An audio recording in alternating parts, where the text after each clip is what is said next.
The kids of the neighborhood really started something when they decided to enlarge their clubhouse on the vacant lot next door. As a result, a false rumor started that a big syndicate was planning to build an apartment house there. Ozzie, in order to stop the building, decided to try to buy the lot before the syndicate did.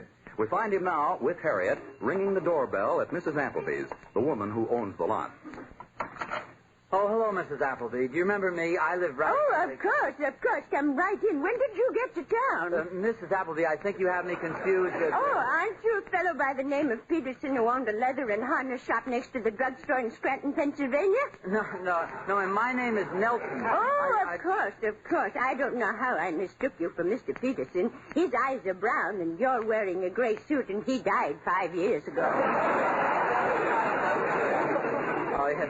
You know my wife, don't you, Mrs. Appleby? Oh, how do you do, Mrs. Appleby?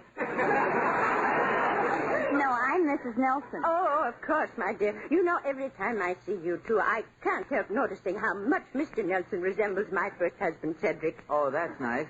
It's too bad we had to be divorced, but I guess it had to come. I ate crackers in bed, and poor Cedric couldn't stand the crumbs. Oh, that's very interesting. Those crumbs in bed used to drive Cedric crazy, and he was so clever. You know what he told the judge? No, what did he tell the judge? He said he just had to have a divorce because instead of being wedded, he was gradually being breaded. Isn't that clever? Yes.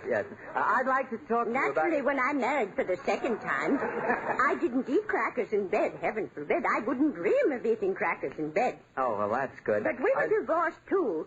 Those lamb chops cost just as much trouble. Oh, Mrs. Appleby, the reason we dropped That was my second husband. I've had 3, you know. That's right, 3 husbands. Now, what was it you wanted to ask me? Well, to come right to the point, Mrs. Appleby... You know there's someone else you remind me of.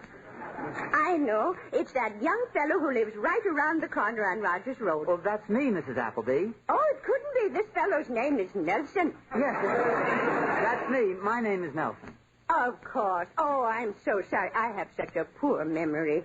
Nelson, let me see. Oh, I know how I can remember it. The same as Battling Nelson, who won the lightweight championship from Joe Gans in Reno, Nevada on April 11th, 1917 at 133 pounds in 6 rounds, and I won 60 cents on him at 3-2 odds. Yes, sir. That's how I remember you, Mr. Dempsey.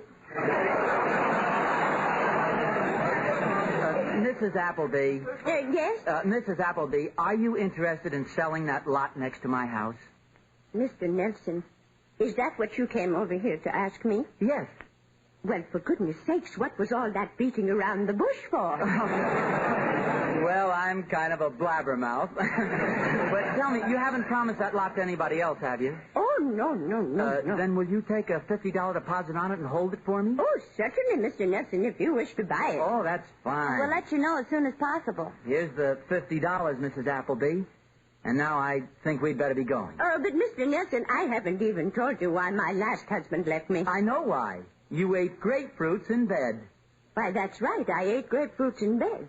But how did you know? I remember the headline in the society column that day. Mrs. Appleby squirts off 3rd drip. Goodbye.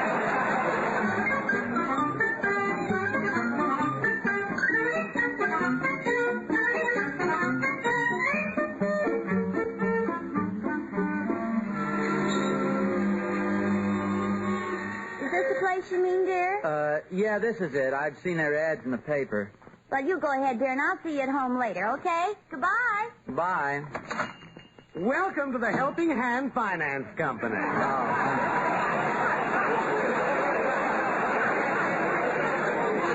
I'm thinking of buying some real estate, and I'd like to see about borrowing some money. Well, you came to the right place, friend. Because we always have plenty of money. Lots of money.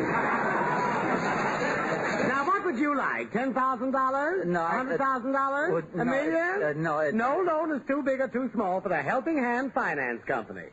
We just lend money and lend money. Now, what's your name, please? Nelson. Ozzie Nelson. I phoned you a while ago. Oh, yes. I think we got some information on you. Just a few pertinent facts our investigators checked on. Now, let's see. Oh, here it is. Ozzie Nelson, born on...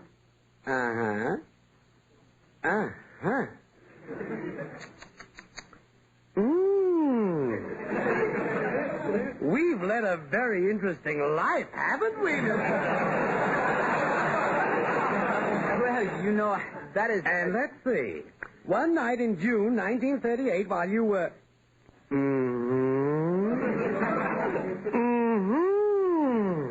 If that was that night in Pismo Beach... This is in Toledo. Oh. And then you...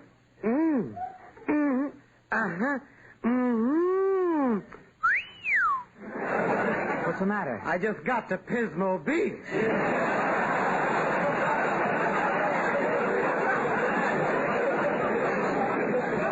Well, I guess it'll be all right. Now, how much do you want to borrow? Well, you see, I'm not sure yet. I just wanted to line everything up for a certain big deal.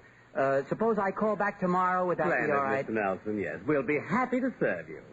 And please bear in mind, Mr. Nelson, or Ozzie, if I may, we don't want you to look upon this as a cold business deal. We want you to think of us as warm friends who are glad to help you out in your hour of need. Your signature on one of our applications is like the warm hand clasp of two dear friends. That's why we call ourselves the Helping Hand Finance Company, because we give you a helping hand. Oh, well, thanks.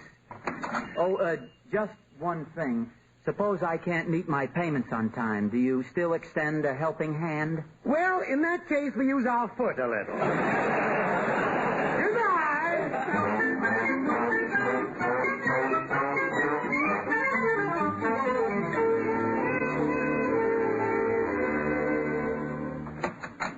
Ozzie, Yes, dear.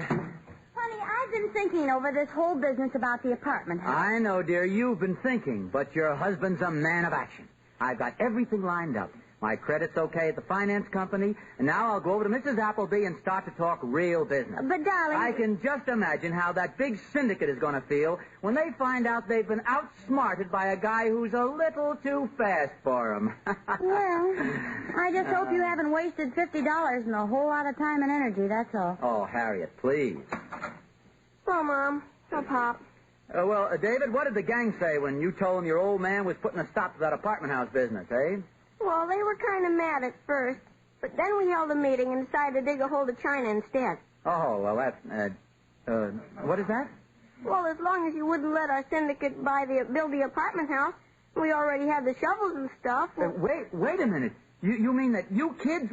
And there you have it, folks. The mystery of the big syndicate is explained. Oh, Harriet, you were right all the time.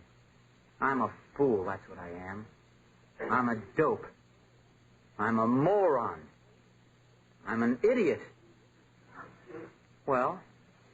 Keep going, dear. I'll tell you when to stop.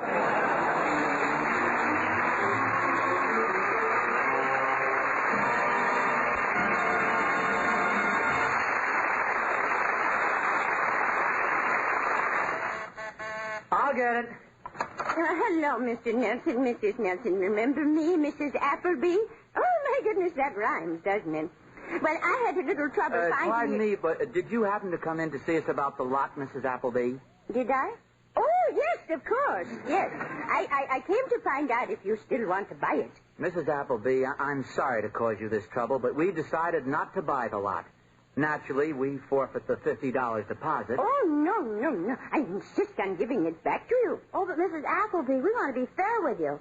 After all, you lose enough by not selling the lot. Well, that's what I wanted to tell you.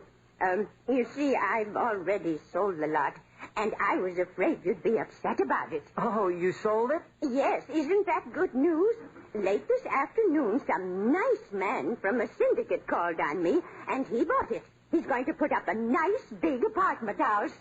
Isn't that wonderful? Here we go again.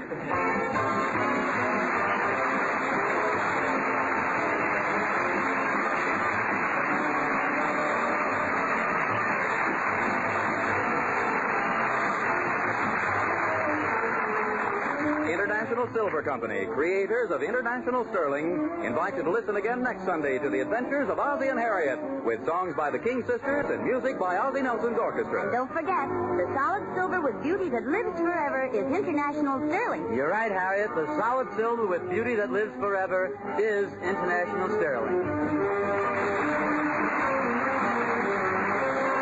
program originates in the Hollywood studios of the Columbia Broadcasting System and is also broadcast over the Trans-Canada Network of the Canadian Broadcasting Corporation. This adventure of Ozzie and Harriet will be transmitted to our men and women overseas by shortwave and through the worldwide facilities of the Armed Forces Radio Service. Appearing in support of Ozzie and Harriet were B. Benaderet, John Brown, Joel Davis, Tommy Cook, and Henry Blair. Original music was composed by Billy May. This is Vern Smith speaking.